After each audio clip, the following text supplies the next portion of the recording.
അത് 3 മണിയോട് കൂടി തന്നെയാണ് ഇങ്ങനെ കുട്ടിയെ കാണാതായി എന്നൊരു കാര്യം ഈ കുടുംബാംഗങ്ങൾ അറിയുന്നത്.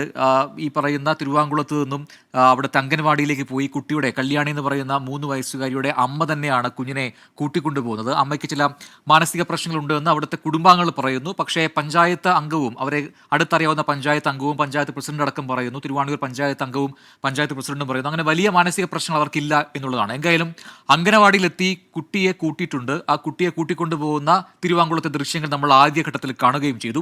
അവിടെ നിന്നൊക്കെ അമ്മയുടെ ഒക്കെ തിരുന്നു പോകുന്ന കല്യാണി നമുക്ക് കാണാൻ കഴിഞ്ഞത്. ഇപ്പോൾ മൊഴിയുടെ അടിസ്ഥാനത്തിൽ നമ്മൾ ശക്തമായിട്ടുള്ള തെരച്ചിൽ തന്നെയാണ് നടത്തുന്നത്. കാരണം ആ കുട്ടിയോടൊപ്പം അമ്മ മൊഴിക്കുളത്ത് വന്നതിന്റെയും അതുപോലെ തന്നെ അവരെ തിരിച്ച് ഒറ്റയ്ക്ക് പോകുന്നതിന്റെയും ഒക്കെ വിഷ്വൽസ് നമുക്ക് ലഭിച്ചിട്ടുണ്ട്. അതുകൊണ്ട് തന്നെ നമുക്ക് ആ മൊഴി ഗൗരവത്തിലെടുത്തുകൊണ്ട് തെരച്ചിൽ നടത്തേണ്ടതായിട്ടുണ്ട്, ശക്തമായ തെരച്ചിൽ നടത്തേണ്ടത്. എങ്ങനെയാ മഴയുണ്ട്, പ്രശ്നം വെളിച്ചക്കുറവുണ്ട്, ഒഴുക്കുണ്ട്, അപ്പൊ എങ്ങനെയാ ടീമുകൾ, സ്കൂബ ടീമുണ്ടോ നാട്ടുകാരുണ്ടോ, എങ്ങനെയാണ്? എല്ലാ സാഹചര്യങ്ങളും പ്രതികൂലമാണ്. കാരണം നല്ല മഴ പെയ്തുകൊണ്ടിരിക്കുകയാണ്, ഇരുട്ടാണ്, അതുപോലെ തന്നെ ഒഴുക്കുണ്ട്.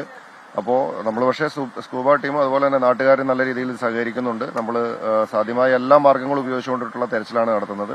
നമുക്ക് എല്ലാ സംവിധാനങ്ങളും, നമുക്ക് എന്തൊക്കെ സംവിധാനങ്ങൾ നമുക്ക് നമ്മുടെ നാട്ടിൽ ലഭ്യമായിട്ടുണ്ടോ അതെല്ലാം നമുക്കിവിടെ എത്തേണ്ടതായിട്ടുണ്ട്. നമുക്ക് എത്രയും വേഗം കുട്ടിയെ കണ്ടെത്തുക എന്നുള്ളത് നമ്മുടെ എല്ലാവരുടെയും ആവശ്യമാണ്. അപ്പോൾ അതിനുവേണ്ടിയിട്ടുള്ള ശ്രമമാണ് നടത്തുന്നത്.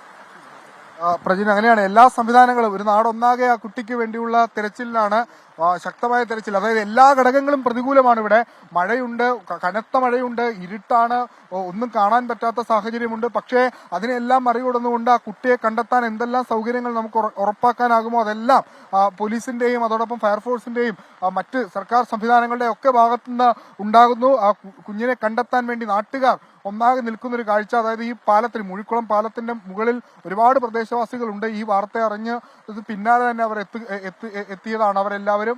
അത്തരത്തിൽ പൂർണ്ണമായൊരു പരിശോധനയിലേക്ക് എല്ലാ രീതിയിലും അവർ കടന്നിരിക്കുകയാണ്. ഇനിയിപ്പോ സ്കൂബ ടീം കൂടി ഇറങ്ങിക്കഴിഞ്ഞാൽ അതിലൊരു കുറച്ചുകൂടി നമുക്കൊരു പ്രതീക്ഷ വെക്കാവുന്ന തരത്തിലേക്കുള്ള കാര്യങ്ങളൊക്കെ എത്തുമെന്നാണ് നമ്മൾ പ്രതീക്ഷിക്കുന്നത്. സ്കൂബ ടീം അല്പസമയത്തിനകം തന്നെ ഇറങ്ങും. ഫയർഫോഴ്സിന്റെ കൂടുതൽ യൂണിറ്റുകൾ അടക്കം എത്താനുള്ള സാധ്യത ഇവിടെ ഉണ്ട്. അല്പസമയം മുമ്പ് അങ്കമാലി MLA റോജി എം ജോൺ പ്രതികരിച്ചതുപോലെ ഘടകങ്ങളൊക്കെ പ്രതികൂലമാണെങ്കിലും നമ്മളത് അനുകൂലമാക്കാൻ വേണ്ടിയുള്ള എല്ലാ ശ്രമങ്ങളും ശ്രമിക്കുന്നുണ്ട്. ആ 3 വയസ്സുകാരി കല്യാണിക്ക് വേണ്ടി അവർ തിരിച്ചു വരുമെന്ന ആ പ്രതീക്ഷയിലാണ് ഈ നാട് ഒന്നാകെ ഉള്ളത്. അതുകൊണ്ടാണ് ഈ രാത്രി, കനത്ത മഴയാണ് ഇവിടെ, അതിനെല്ലാം അവഗണിച്ചുകൊണ്ട് നാട്ടുകാർ ഈ രാത്രി പോലും ഇവിടെ നിൽക്കുന്ന ആ കുഞ്ഞ് സന്തോഷത്തോടു കൂടി തിരിച്ചു വരും. ആ കുഞ്ഞിന്റെ ഫോട്ടോയിലെ ചിരി പോലെ ആ ചിരി നിലനിൽക്കും എന്നൊരു പ്രതീക്ഷയിലാണ് നാട്ടുകാരടക്കമുള്ള ആളുകൾ ഇവിടെ എത്തിയിരിക്കുന്നത്. അമ്മ പറഞ്ഞ മൊഴി വീണ്ടും നമ്മൾ ആവർത്തിച്ച് പറയുകയാണ്, അതൊരു നുണയായി ഇരിക്കട്ടെ എന്നാണ് നമ്മൾ കരുതുന്നത്.